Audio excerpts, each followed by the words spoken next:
Salut! Au moment où cette vidéo sort, Dragon Ball Daima vient normalement de diffuser son dernier épisode, et le moins qu'on puisse dire, c'est que cette nouvelle aventure de Sangoku a franchement divisé les fans.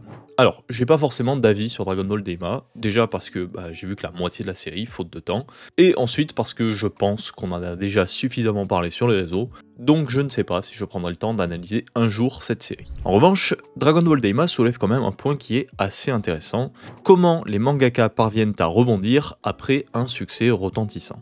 C'est un phénomène qui est très répandu dans l'industrie du manga, cette difficulté pour un auteur de se renouveler après avoir pondu un chef-d'œuvre. Il y a énormément d'exemples, il y a aussi beaucoup de raisons qui expliquent ça, mais et ça il faut pas le négliger, on a aussi beaucoup de mangaka qui ont su relever le défi d'enchaîner plusieurs grands succès. Et aujourd'hui, c'est un petit peu de tout ça dont j'avais envie de parler, et j'espère au travers de cette vidéo pouvoir faire découvrir quelques petites pépites signées par vos mangakas préférés qui vous auraient peut-être échappé. Ces mangas qui n'ont pas su tourner la page à temps.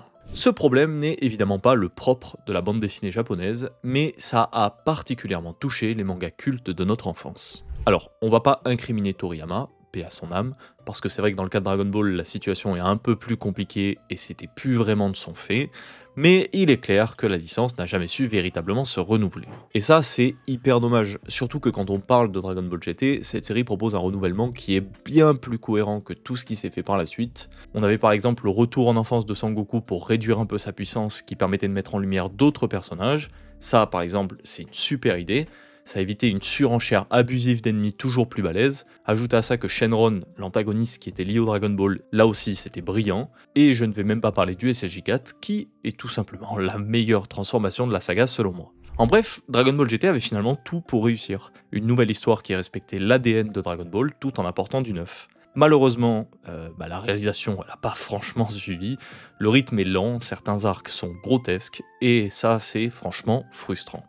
Un autre cas moins connu mais tout aussi parlant, c'est celui d'Hiro Yaoku et son manga Gantz dont j'ai déjà parlé sur la chaîne. La licence a connu de nombreux spin-offs, le plus récent remontant à 2020, et pour être honnête, j'ai pas tout lu, mais pour avoir tenté Gantz E, on sent bien le même problème, il y a rien qui se renouvelle vraiment. Mais après voilà, bon, il faut rendre à César ce qui appartient à César, et s'il y a bien un champion incontesté dans cette catégorie, et putain ça me fait mal de le dire, c'est bien évidemment GTO et sa triste suite, Lost Paradise. L'histoire se déroule 2 ans après GTO, Onizuka, toujours prof dans le même collège, se retrouve à gérer une classe d'enfants stars. Et en gros, il va lui arriver tout un tas de galères, au point de se retrouver derrière les barreaux, et c'est d'ailleurs par là que le manga commence, puisque l'histoire nous est narrée par Onizuka lui-même, qui explique à son co-détenu les raisons de sa détention. Bon, par respect pour Fujisawa, je vais pas enfoncer le clou, j'ai déjà suffisamment parlé de Paradise Lost, mais soyons clairs, l'histoire n'est pas prenante, les élèves ne sont pas attachants, il n'y a aucune volonté de renouveler la recette, les thématiques sont exactement les mêmes que ceux abordés dans GTO. Ajoutez à ça qu'on a eu pas mal d'irrégularités dans la parution, et vous obtenez la recette parfaite pour massacrer le chef-d'œuvre qu'était GTO. Le pire, c'est que Fujisawa, il n'est pas prisonnier d'un univers comme c'est souvent le cas, lui, il est vraiment prisonnier de son personnage principal. Quand on est passé de Young GTO à GTO, il a complètement changé l'ambiance, mais il a gardé Onizuka, parce que finalement, il savait que c'était lui qui portait une grande partie de l'œuvre. Et depuis ça, ça fait bientôt 30 ans qu'il n'écrit quasiment que sur lui. Ironiquement, avant GTO, Fujisawa, il avait tendance à abandonner ses œuvres en cours de route. Maintenant, on en vient à espérer qu'il arrête enfin avec GTO. En plus, la nouvelle est récemment tombée, on va avoir un spin-off sur Uchi Yamada, pour rappel c'est le sous-directeur dans GTO. Donc voilà, on dirait bien que Fujisawa n'est décidément pas prêt d'en finir avec son manga. Bref, affaire à suivre. Finalement, l'incapacité à se renouveler, c'est souvent le problème des suites qui n'étaient pas prévues à la base. Quand un manga devient un phénomène, c'est en général parce qu'il accomplit quelque chose. Son message, sa construction, tout a mené à une conclusion cohérente et marquante. Et du coup, de cette conclusion, qu'est-ce qu'on peut finalement y ajouter sans se répéter? Et la seule solution, c'est d'apporter du changement. Mais c'est là que ça devient compliqué parce qu'il faut trouver le juste équilibre entre respecter l'œuvre originale et renouveler son histoire. Et ça, c'est exactement le pari qu'ont tenté Masashi Kishimoto et Ukyo Kodashi avec Boruto. Pour rappel, dans Naruto, le héros partait de rien. Il était rejeté de tous et grandissait dans un monde où la paix était fragile. Son objectif très simple, devenir Hokage, le ninja le plus respecté de son village. Et du coup, comment on arrive à construire une suite sans simplement répéter ce parcours? Et c'est là que l'idée de Boruto est plutôt intelligente, puisqu'elle raconte l'histoire du fils de Naruto, qui a grandi dans un contexte social opposé à son père. Là où Naruto se battait pour se faire accepter, Boruto était déjà un enfant privilégié, dans une époque de paix, et cerise sur le gâteau, il ne souhaite même pas devenir Hokage. Sur le papier, c'était une excellente approche pour renouveler son histoire. Maintenant, voilà, bon, en restant parfaitement honnête avec vous, je n'ai absolument pas aimé Boruto, mais bon, voilà, c'est que mon avis, et puis c'est une autre histoire, d'autant que, avec tout ce qu'il y a de très bon à dire sur le sujet, on va pas s'attarder plus que ça sur ce qui ne m'a pas plu. Surtout que des mangaka qui ont su se renouveler avec brio, il y en a quand même quelques-uns. J'ai déjà parlé de Muneyuki Kaneshiro dans ma vidéo précédente, qui a enchaîné Jagan et Blue Lock coup sur coup, mais c'est loin d'être le seul. Évidemment, comment parler de ça sans évoquer Togashi et ses deux œuvres cultes, Yu Yu Hakusho et Hunter x Hunter, deux piliers du shonen qui ont profondément influencé les mangas que nous aimons aujourd'hui. Dans un registre totalement différent, il y a aussi Takehiko Inoue qui est passé avec brio d'un manga sur le basket à un récit historique sur le légendaire Musashi Miyamoto, et enfin, impossible de ne pas évoquer Naoki Urasawa qui n'a plus rien à prouver, 20th Century Boys, Monster, Billy Bat, Pluto, et sûrement bien d'autres que j'ai pas encore lus, mais qui méritent très certainement le détour. Toutes ces histoires sont captivantes, riches, reconnaissables entre mille, grâce à son style unique. C'est simple, quand vous voyez Naoki Urasawa écrit sur une couverture de manga, vous savez que vous allez vivre une expérience unique. Bon, c'est bien beau tout ça, mais depuis tout à l'heure, on parle uniquement de mangas qui datent un peu. Et en réalité, des mangas actuellement en cours de parution, issus de mangaka qui n'ont plus rien à prouver et qui sont assez, voire extrêmement prometteurs, il en existe pas mal.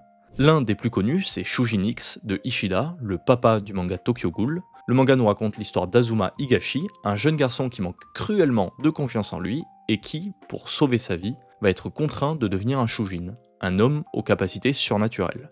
Tout ce qu'on connaît du manga met en scène ce personnage très touchant par sa fragilité et ses introspections dans un contexte assez dur dans lequel il va combattre des Shujin qui utilisent leur pouvoir à mauvais escient. Le style graphique est très singulier, c'est très bien maîtrisé je trouve par Ishida, mais je peux comprendre que ça ne convienne pas à tout le monde. Malgré le fait que l'histoire prenne un peu de temps à se mettre en place, on ne s'ennuie jamais. Je crois qu'il me manque une dizaine de chapitres pour être complètement à jour, mais de ce que j'en ai lu, ça m'a largement convaincu.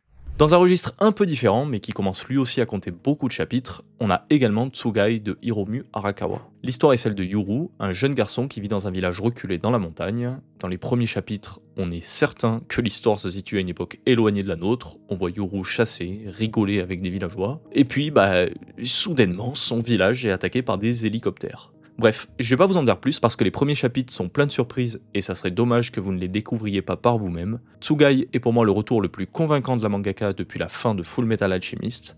Ça peut faire débat car je sais que beaucoup ont adoré Aslan, mais j'avoue que je suis passé un petit peu à côté de ce manga. Tsugai est vraiment bien foutu, avec des intrigues qui nous tiennent en haleine et un rythme narratif hyper agréable. On retrouve évidemment certains traits caractéristiques de la mangaka, notamment son style de dessin qui est identifiable entre mille, son humour qui fonctionne toujours aussi bien, et même des petits clins d'œil, notamment cette case qui m'a bien fait rire, avec la référence à ce gros clébard de Shotoker. Le manga n'a pas la prétention de révolutionner le genre, mais faut quand même reconnaître que son histoire est très originale. C'est assez difficile d'imaginer vers quoi la mangaka veut aller avec Tsugai, mais si elle a aussi bien planifié les choses qu'avec FMA, le manga sera sûrement amené à faire un peu plus de bruit dans un futur proche.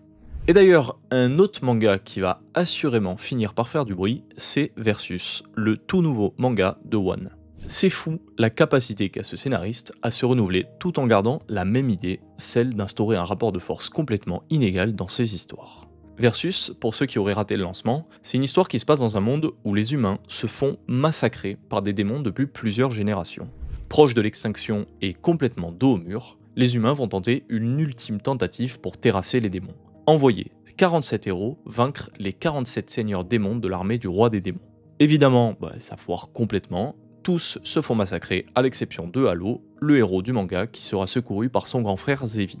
Zevi, lui, c'est pas un héros, c'est un mage, et il a profité de cet assaut pour tracer des cercles magiques un peu partout dans le royaume pour ouvrir une faille et invoquer un monde parallèle. L'idée est toute simple. De toute évidence, l'espèce humaine ne peut rien contre les démons, donc pourquoi ne pas essayer de demander de l'aide à une espèce venue d'un autre monde?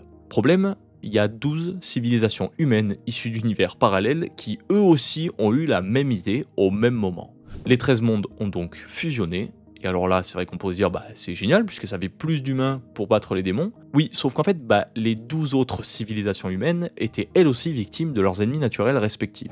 Des aliens, des malédictions, des parasites, des néo-humains. Au total, c'est pas moins de 12 nouvelles menaces pour l'humanité contre lesquelles nos héros ne peuvent rien faire.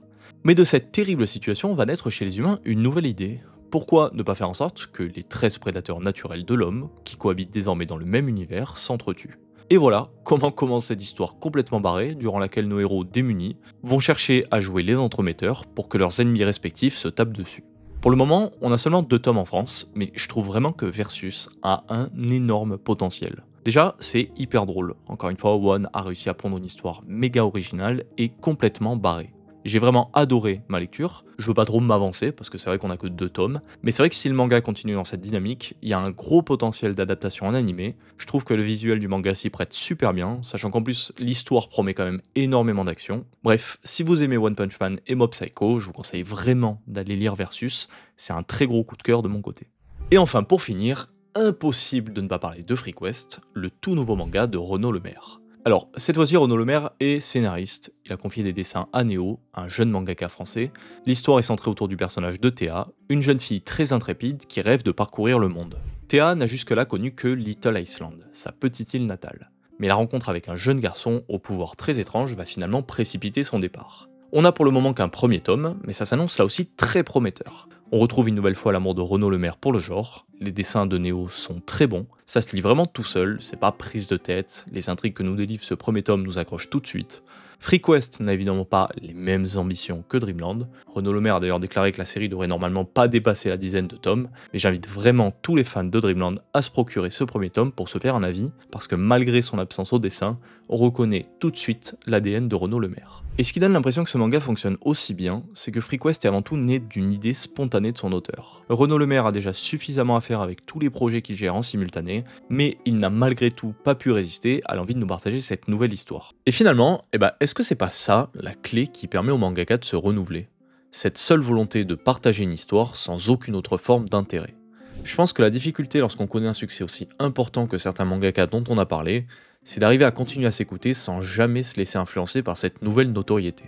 Si on prend par exemple le cas de Samurai 8, qui est objectivement un échec commercial, j'avais vu une interview d'Okubo où il disait qu'il avait conscience que la réputation de Kishimoto était un atout précieux qu'il fallait exploiter. Du coup, je ne jette évidemment pas la pierre à Okubo ni à Kishimoto, mais on peut évidemment questionner les réelles motivations qui les ont poussés à repartir sur une nouvelle histoire immédiatement après le succès de Naruto. Tous les grands succès du manga sont avant tout nés d'une histoire, de cette seule envie de partager sans aucune garantie de quoi que ce soit. Et ça veut absolument pas dire qu'il est impossible pour un mangaka de se renouveler après le succès, comme en témoignent les mangas dont nous avons parlé durant la vidéo. Donc voilà, j'espère au travers de cette vidéo vous avoir donné envie de découvrir de nouvelles œuvres. La vidéo est dans un format un peu inhabituel, j'avais très envie de m'essayer à de nouvelles choses. La prochaine sera elle aussi dans un style très différent de ce que j'ai l'habitude de proposer. J'espère que ça vous aura plu, ce sera tout pour moi, à très bientôt.